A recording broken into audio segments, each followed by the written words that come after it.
తెలుగు సంబరాల తీయదనం అలనాటి రుచుల సరికొత్త రూపం పరంపర స్వీట్స్. పగడాల ప్రవీణ్ కేసులో మిస్టరీ వీడిందని చెప్పుకోవచ్చు. పోలీసులు సంచలన విషయాలను బయటపెట్టారు. హత్య అనే ఆరోపణలు నిజం కావని, ప్రవీణ్ హత్యకు గురవ్వలేదని ఐజీ అశోక్ కుమార్ వెల్లడించారు. డ్రంక్ అండ్ డ్రైవ్ వల్ల ప్రమాదానికి గురై చనిపోయారని ఆయన అంటున్నారు. నేడు పగడాల హత్యపై ప్రెస్ మీట్ నిర్వహించి కీలక విషయాలను వెల్లడించారు.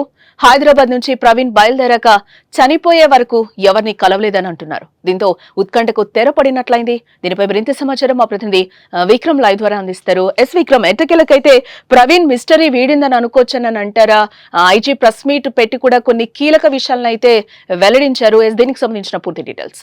మీరు అన్నట్టు అంటే ఎప్పటి నుంచో జరుగుతున్న ఒక వివాదానికంటే గత నెల 24న హైదరాబాద్ లో బయలుదేరిన పాస్టర్ ప్రవీణ్ రాజమండ్రి వచ్చే మార్గంలో ఇక్కడ యాక్సిడెంట్ గురవడం, ఆయన మరణించడం. దాని తర్వాత ఎప్పుడైతే 24th మిడ్నైట్ అంటే early morning of 25th incident జరిగిన దగ్గర నుంచి వస్తున్నాం. కొన్ని రాజకీయ పక్షాలు కావచ్చు, కొంతమంది పాస్టర్లు కావచ్చు, కుల సంఘ నాయకులు కావచ్చు, ఇలా రకరకాలుగా పాస్టర్ ప్రవీణ్ మృతి వెనుక ఎన్నో అనుమానాలను వ్యక్తం చేస్తూ ఉన్నారు. సోషల్ మీడియా వేదికల మీద చెప్తూ ఉన్నారు. ఇక యుఎస్ఏ నుంచి కూడా ఈ కేసుకు సంబంధించి పూర్తి ఆధారాలు ఉన్నాయని చెప్తున్న పరిస్థితిని పోలీసులు అబ్జర్వ్ చేస్తున్నారు. అంటే దాదాపుగా 17 రోజుల తర్వాత ప్రవీణ్ పగడాల హైదరాబాద్ నుంచి రాజమండ్రి అంటే యాక్సిడెంట్ అయ్యేంత వరకు కూడా ప్రయాణాన్ని టోటల్ గా ట్రాక్ చేశారు. మొత్తంగా 42 CC ఫుటేజీ కెమెరాస్ ని అన్ని కూడా విశ్లేషిస్తూ ఈరోజు ఏలూరు రేంజ్ ఐజీ అశోక్ కుమార్ తో పాటు ఈస్ట్ గోదావరి ఎస్పీ వీళ్ళందరూ సంయుక్తంగా ఒక ప్రెస్ మీట్ నిర్వహించి మొత్తం ఫోరెన్సిక్ రిపోర్ట్ ఏం చెప్పింది, అంటే టెక్నికల్ ఎవిడెన్సెస్ ఏం చెప్పాయి, వీటన్నిటి ఇంటర్లింక్ చేస్తూ ప్రవీణ్ మృతి ఎలా జరిగిందో అనే పూర్తి విశ్లేషణ అయితే పోలీసులు చాలా ఓపికగా ఇచ్చిన పరిస్థితి మనం చూస్తున్నాం. గతంలో ఎన్నో కేసులు చూసినా సరే ఈ తరహా ఎక్స్ప్లెనేషన్ మనం ఈ మధ్య కాలంలో మాత్రం ఇలాంటి ఎక్స్ప్లెనేషన్ కూడా చూడలేదు. అంటే కేసును చాలా సెన్సిబుల్ గా పోలీసులు హ్యాండిల్ చేసిన విధానం ఇందులో స్పష్టంగా కనిపిస్తోంది. ఎక్కడ ఇన్వెస్టిగేషన్ లో ఎలాంటి డైవర్షన్ తావు లేకుండా పగడ్బందీగా మొత్తం అన్ని కూడా క్రోడీకరించి కావచ్చు, లేకపోతే సేకరించి అనలైజ్ చేస్తూ ఈరోజు ప్రవీణ్ మర్డర్ కాదు, ఖచ్చితంగా ఆయనే మద్యం సేవించి అతివేగం మీద బుల్లెట్ నడిపి ప్రమాదానికి గురై తనకి తాను మరణించినట్టు, అంటే ప్రమాదం జరిగి మరణించినట్టే పోలీసులు ధృవీకరించిన పరిస్థితి. మొత్తం 42 CC కెమెరాలు అక్కడి నుంచి బయలుదేరిన తర్వాత 3 చోట్ల పాస్టర్ ప్రవీణ్ మద్యం కొన్నారు. ఇంకా 2 సార్లు 2 చోట్ల యాక్సిడెంట్ అయింది. మూడోసారి యాక్సిడెంట్ అయిన తర్వాతే చనిపోయిన పరిస్థితి మనం చూస్తున్నాం. అంటే అప్పుడు యాక్సిడెంట్ అయ్యే టైంలో ఎన్ఫీల్డ్ వాహనం 70 కిలోమీటర్ల వేగంతో వెళ్తోంది. 7 అడుగుల గొయ్యి ఉండడంతో ఫాస్ట్ గా వెళ్ళడం, అంటే అది ఒక C షేప్ లో ఉంటుంది కాబట్టి అందులో జంప్ అయ్యి ఆ బాడీ మీద ఈ వెహికల్ పడిపోయి అక్కడే స్పాట్ లో ప్రవీణ్ మృతి చెందినట్లు పోలీసులు అయితే నిర్ధారించిన పరిస్థితి మనకు కనిపిస్తోంది. జానకి, అంటే విక్రమ్, అంటే ఒకనొక దశలో మనం చూసుకుంటే క్రైస్తవ సంఘాలన్నీ కూడా బయటకు వచ్చి ప్రవీణ్ పగడాలది హత్యనే, ముమ్మాటికి హత్యనే అని కూడా చాలా వరకు వాళ్ళు ఇది చేసిన సందర్భం. టీ కొట్టుకు వెళ్ళినప్పుడు కూడా అక్కడ పర్సన్ ని కూడా నువ్వెందుకు చెప్పావని కూడా ఆ అబ్బాయిని కూడా క్వశ్చన్ చేసిన పరిస్థితిని మనం చూసాం.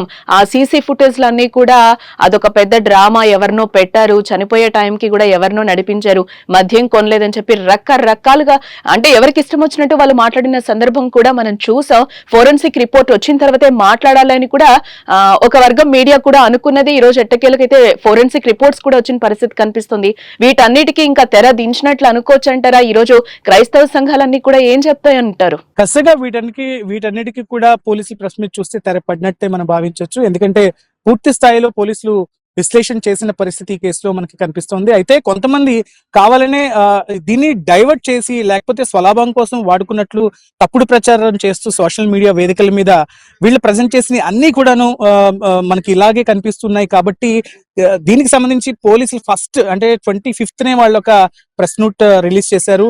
ఎవరు కూడా అవాస్తవాలు స్ప్రెడ్ చేయొద్దు, అంటే దాని ద్వారా అల్లర్లు సృష్టించే ప్రయత్నం చేస్తే ఖచ్చితంగా వారి మీద క్రిమినల్ చర్యలు తీసుకుంటామని పోలీసులు, అంటే ఆ రోజు ఎస్పీ కూడా ఒక ప్రెస్ మీట్ రిలీజ్ చేసాం. అది ఎక్స్క్లూజివ్ గా మనం సుమన్ టీవీలో కూడా చూపించిన పరిస్థితి.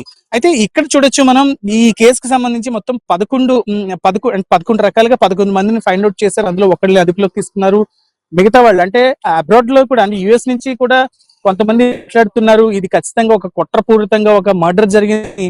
ఆయన చెప్తున్నది అన్ని కూడా కట్టు కథలుగా ఈ పోలీస్ చూసిన తర్వాత అయితే తెలుస్తుంది. అయితే అంటే ఎవరైతే మీడియా ముందుకు వచ్చి మాట్లాడుతున్నారో వాళ్ళ డౌట్స్ ని ఎక్స్ప్రెస్ చేస్తున్నారో వాళ్ళకి ఫస్ట్ నుంచి మేము చెప్తున్నాం, మీ దగ్గర ఆధారాలు ఏమైనా ఉంటే మాకు సమర్పించండి. ఖచ్చితంగా మా దర్యాప్తులో, మేము చేస్తున్న దర్యాప్తులో మీరిచ్చిన ఆధారాలు కూడా తీసుకుని ఇన్వెస్టిగేషన్ మేము పోలీసులు మొదటి నుంచి చెప్పారు. ఆయన యాక్సిడెంట్ అవడం అంటే విజయవాడలో కూడా ఆయన్ని ఒక సిఐ చూసి మీ పరిస్థితి బాగా నీరసంగా ఉన్నారు, అందుకొని ఉండొచ్చు కదా అంటే ఆయన్ని ఆమర్చారు. అక్కడ ఒక ఛాయ్ తీసుకొని ఆ పోలీసు కొంచెం పక్కకు వెళ్ళిన తర్వాత అక్కడి నుంచి విజయవాడ రామవరపాడు రింగ్ నుంచి నేరుగా మనకి రావడం.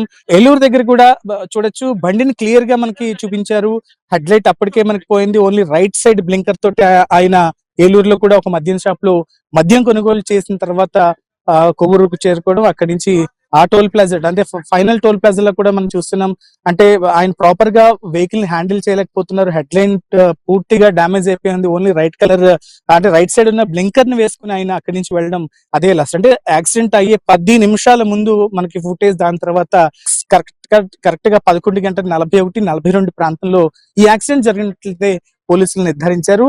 అవాస్తవాలు ఎవరు కూడా స్ప్రెడ్ చేయడానికి చూడొద్దు. ఇది పూర్తిగా యాక్సిడెంట్ అయ్యింది. ఇప్పటికే వాళ్ళ కుటుంబం కూడా బాధల్లో ఉన్నారు కాబట్టి ఎవరు కూడా దీనికి సంబంధించి ఇంకా వివాదాలు చేయొద్దంటూ కూడా పోలీసులు ఫైనల్ గా విజ్ఞప్తి చేసిన పరిస్థితి. ఎందుకంటే ఈ విషయంలో ఏపీ గవర్నమెంట్ కూడా ఆల్రెడీ ఇన్వాల్వ్ అయ్యింది కాబట్టి ఇదైతే పక్కదారి పట్టించద్దని కూడా క్లియర్ గా ఏపీ గవర్నమెంట్ కూడా చెప్పిన పరిస్థితి, ఇటు లోకేష్ కానీ అటు చంద్రబాబు కానీ చెప్పిన పరిస్థితి మనకు కనిపించింది.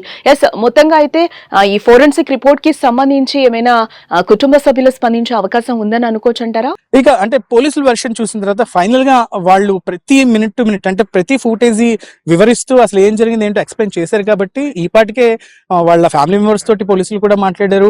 ఆయనకి ఉన్న ఆహారపు అలవాట్లు కావచ్చు, అంటే ఏంటి ఆయనకున్న అలవాట్లు ఏంటి అవన్నీ కూడా వాకప్ చేశారు. ఎస్, ఆయన మద్యం సేవించేవాడా లేకపోతే ఏమి ఎక్కువగా తీసుకున్నారు, ఇవన్నీ కూడా పర్సనల్ థింగ్స్ లోకి వస్తాయి కాబట్టి అవన్నీ కూడా పక్కన పెట్టేద్దాం ఖచ్చితంగా. అయితే వాళ్ళ కుటుంబ సభ్యులతో కూడా మాట్లాడిన తర్వాత అన్ని కూడా నిర్ధారించుకుని ఇవి చేస్తున్నాం. వాళ్ళు కూడా, ఎందుకంటే మనం చూసాం ప్రవీణ్ పగడ వాళ్ళ మిసెస్ మీడియా ముందుకు వచ్చి ప్రభుత్వం చేస్తున్న ఇన్వెస్టిగేషన్ మీద పూర్తి నమ్మకం మాకుందంటూ కూడా ఆ రోజు ఆవిడ చెప్పారు. నాకు తెలిసి ఇంకా ఫర్దర్ గా ఆ ఫ్యామిలీ నుంచి ఏది మీడియా ముందుకు ఏది రాదు అని పోలీసులు చెప్తున్న దాన్ని బట్టి మనకు అర్థమైన పరిస్థితి కనిపిస్తుంది. Right Vikram, thanks for the update.